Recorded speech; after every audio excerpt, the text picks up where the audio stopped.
4 বছরে 4 ভুয়ো বিয়ে, ভারতীয় পুরুষদের ফাঁসিয়ে বড় প্রতারণার ফাঁস বাংলাদেশি তরুণীর। অবশেষে গ্রেপ্তার। মেডিকেল ভিসায় ভারতে এসে একের পর এক বিয়ে ও ভয়ঙ্কর প্রতারণার অভিযোগে গ্রেপ্তার করা হলো এক বাংলাদেশি তরুণীকে। ধৃতের নাম শাহানা সাদিক। বিধাননগর কমিশনারেট সূত্রে খবর, শাহানা গত 4 বছরে অন্তত 6 বার ভারতে এসেছেন। এরপর 4 জন ভারতীয়কে বিয়ে করেন, কিন্তু এই সব বিয়ের কোনো আইনি রেজিস্ট্রেশন হয়নি। শেষমেশ ওই মহিলা 4 জনের বিরুদ্ধে বধূ নির্যাতন সহ নানা হিংসার অভিযোগ তুলে পুলিশে অভিযোগ দায়ের করেছেন। শেষ পর্যন্ত তদন্ত এগোতেই মহিলার কীর্তি ধরে ফেলে পুলিশ। তাকে গ্রেপ্তার করা হয়েছে।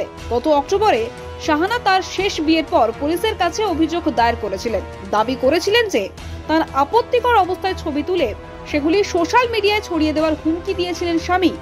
অভিযোগটি খতিয়ে দেখতে গিয়ে পুলিশ মহিলার পরিচিতি খুঁজে পায়। দেখা যায় এক পুরুষের বিরুদ্ধে আগেও এই ধরনের অভিযোগ দায়ের করেছিলেন শাহানা। এরপরই পুলিশ তাকে জিজ্ঞাসাবাদ শুরু করে, আর তাতেই আসল ঘটনা জানাজানি হয়। এই ঘটনা মোটেও বিচ্ছিন্ন নয়। এর আগেও গত সেপ্টেম্বরে উড়িষ্যা পুলিশের হাতে ধরা পড়েন আরেক প্রতারক বিরিঞ্চি নারায়ণ নাথ। তিনি বিভিন্ন রাজ্যে একাধিক মহিলাকে বিয়ে করেন এবং তাদের আপত্তিকর ভিডিও সমাজ মাধ্যমে ছড়িয়ে দেওয়ার হুঁশিয়ারি দেন। এই প্রতারকের বিরুদ্ধে তথাকথিত স্ত্রীদের কাছ থেকে টাকা আদায়ের অভিযোগ ওঠে। নিজেকে কখনো কেন্দ্রীয় সরকারি আধিকারিক, কখনো রেলওয়ে আধিকারিক, আবার কখনো আয়কর আধিকারিক হিসেবে নিজের পরিচয় দেন। বিরিঞ্চি নারায়ণ নাথের প্রতারণার শিকার বেশিরভাগ মহিলা ছিলেন পেশাগতভাবে সফল, অবিবাহিত অথবা বিধবা।